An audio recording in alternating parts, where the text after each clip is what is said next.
Olá, meus amigos, Shalom Aleichem, sejam todos bem-vindos mais uma vez ao nosso devocional diário. Na última reflexão, nós vimos que as pessoas se unem contra um inimigo em comum.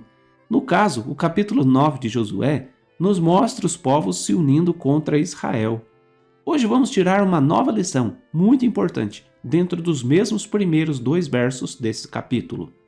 Diz assim o texto: Sucedeu que, ouvindo isto, todos os reis que estavam daquém do Jordão, nas montanhas e nas campinas, e em toda a costa do Mar Grande, defronte do Líbano, os heteus, os amorreus, os cananeus, os ferezeus, os heveus e os jebuseus, se ajuntaram eles de comum acordo para pelejar contra Josué e contra Israel. Primeiro a gente vê que é um espaço grande aqui nesse texto, né? As montanhas, as campinas, a costa do Mar Grande. E o verso aponta nominalmente alguns dos povos, heteus, amorreus, cananeus, ferezeus, heveus e jebuseus. Comumente, os textos da Bíblia nos mostram tais povos junto com um outro povo, formando 7 nações ou 7 cidades.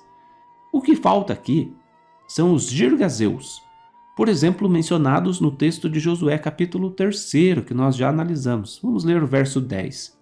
Disse mais Josué: Nisto conhecereis que o Deus vivo está no meio de vós, e que de todo lançará de diante de vós os cananeus, os heteus, heveus, ferezeus, os girgazeus, os amorreus e os jebuseus. Estes povos ocupavam parte do território que seria conquistado pelos israelitas. Por exemplo, você sabe qual era a área ocupada pelos jebuseus? Já parou para pensar a respeito disso? A Bíblia nos diz lá em 1 Crônicas capítulo 11, versículo 4. Partiu Davi e todo Israel para Jerusalém, que é Jebus, porque ali estavam os jebuseus que habitavam naquela terra. Nem sempre é possível identificar claramente cada território, e talvez isso sequer seja relevante.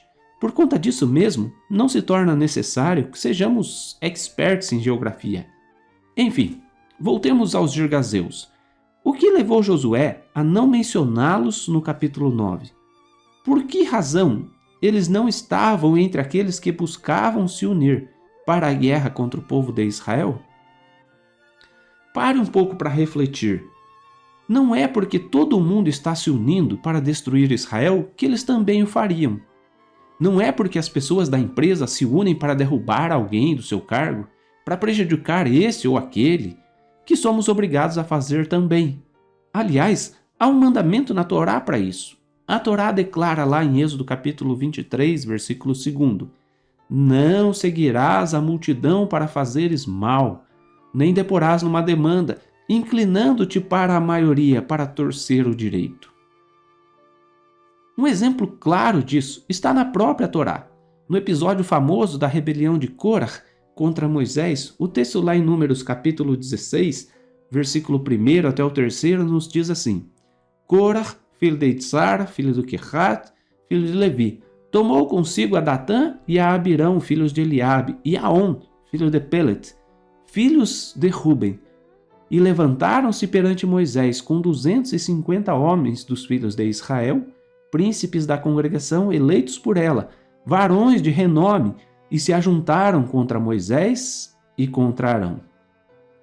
Numa busca para derrubar Moisés da liderança, muitos homens se levantaram, mais de 250 homens, e dentre eles havia um chamado On, filho de Pelet, da tribo de Ruben.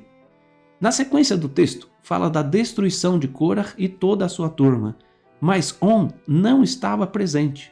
Por qual razão? Bom, os rabinos apontam que On deu ouvidos ao conselho de sua própria esposa e não mais andou com os rebeldes, percebendo que seria um erro se levantar contra Moisés. O Talmud Yerushalmi aponta que os girgazeus não queriam fazer guerra contra Israel e que possivelmente eles teriam deixado a terra voluntariamente. Você já percebeu quantas vezes saímos em defesa de pessoas, compramos as suas brigas? Essas brigas não são nossas. Seguimos a maioria e depois nos damos conta de que foi um erro desnecessário. A gente deve refletir quais guerras valem a pena serem lutadas por nós. A Apenas porque todo mundo está indo nessa direção não significa que eu deva ir também. Talvez já estejamos envolvidos demais em nossas próprias batalhas e seja mais prudente agirmos como On, ou mesmo como os Girgazeus. E assim, quem sabe, sobra mais tempo para fazermos o que é certo, investindo em nossa relação com o Eterno, e tenhamos aí sim, diariamente, pelo menos 5 minutos para Deus. Shalom.